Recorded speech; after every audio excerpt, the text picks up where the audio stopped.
At dahil nga wala ang amo nila, so alam na natin kung anong mangyayari. Alangan naman pabayaan ko sila. Tiyak mag-iingay itong mga to. So nagumpisa na ako dyan mga bes magpakain.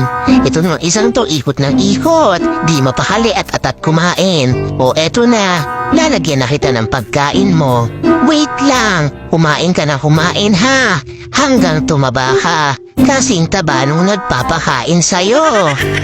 O eto pang isa. Wait lang, ikot ka rin ng ikot. Nahihilo na ako sa'yo. O ayan, magpakabusog nang hindi magreklamo yung amo nyo na nangayayat kayo. Di bali na daw ako mangayayat. Wag lang ang mga alaga niya. So eto pa palang panghuli kong pinapakain. Yung mga maliliit. Bilisan niyong lumaki na maging pera ko na kayo. Charot!